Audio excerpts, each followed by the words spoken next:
Sa isang masukal na lugar, isang babae ang walang awang sinakal hanggang sa malagitan ng hininga. Sa huli, walang awang itinaon sa lupa ang biktima. Tanghaling tapat noong ika-11 ng Hunyo, taong kasalukuyan, sa barangay Balon Bato sa Quezon City. Nagpaalam sa kanyang ina, si RG, 21 taong gulang, na pupunta sa isang kaibigan. Pero lumipas ang maghapon ay hindi umuwi si RG. Noong gabing yun, nagtungo ang mga magulang ni RG na sina Albert at Melissa sa Quezon City Police Station 3 para ipa-platter ang hindi pag-uwi ng anak. Lumipas ang maghapon at magdamag pero hindi umuwi ang dalaga. Dahilan para mas lalong mag-alala ang kanyang mga magulang. Sa loob ng 4 na araw, walang tigil ang mag-asawa sa paghahanap sa kinaroroonan ng anak. Katatapos lang ng senior high school ni RG, plano raw niyang kumuha ng kursong physical therapy sa kolehiyo. Kwento ni Albert, para masustentuhan ang pag-aaral, nagtrabaho si RG sa isang hardware store sa Caloocan City noong nakarang taon. Ayon kay Albert, dito nakilala ni RG ang isang lalaki, ang 21 taong gulang na si Jeffrey. Sa investigasyon ng Caloocan City Police, lumalabas na naging magkasintahan sina RG at Jeffrey ng higit kumulang 1 taon. Bagay na hindi raw alam ng amang si Albert.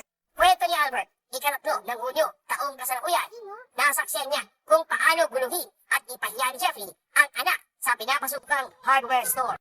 Ipinaplato ni Albert at RG si Jeffrey sa barangay Balon Bato. Sa kopya ng plato na nakuha ng investigador mula sa barangay, nagkaroon ng kasunduan sa pagitan nila RG at Jeffrey na hindi na pwedeng lapitan ng binata ang dalaga. Nakasatin sa kasunduan at tinatapos na ni RG ang anumang namagitan sa kanilang dalawa. Ilang araw matapos nito, biglang naglaho si RG. Sa biglang paglaho ni RG, hindi maiwasan ng amang si Albert na isipin na may kinalaman si Jeffrey sa pagkawala ng anak. Pero maging si Jeffrey, hindi na raw mahagilap ng pagbiyak.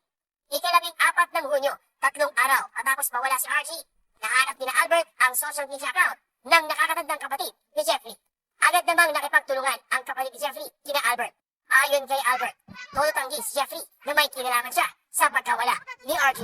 Maging sa presinto, noong una, naging matigas Jeffrey at itinanggi ang parata.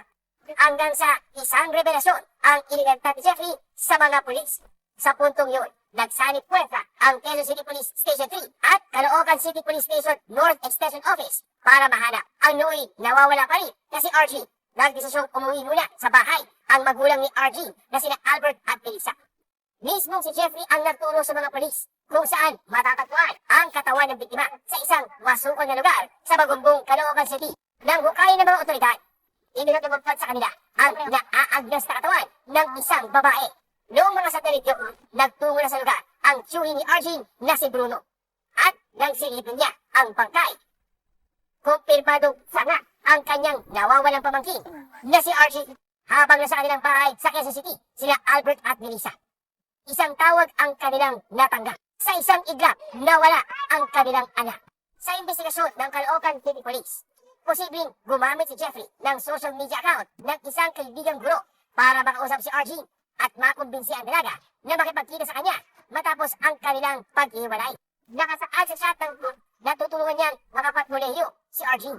Ayon kay Albert, posibleng dahil sa pangakong tulong, kaya nakipagkita si RG sa inakala niyang guro noong ika-11 ng Hunyo. Pero hingit sa kanyang kaalaman, si Jeffrey ang kanyang madadatnan sa lugar. Sa investigasyon ng Caloocan City Police, dumaan sina RG at Jeffrey sa masukal na bahagi ng barangay 171 patungo sa bahay ni Teacher Michael. Ayon pa sa Caloocan City Police, 3 araw pa raw ang pinalipas ni Jeffrey bago inibig ang biktima. Nagkakalayag ng GMA Integrated News ang suspect na si Jeffrey.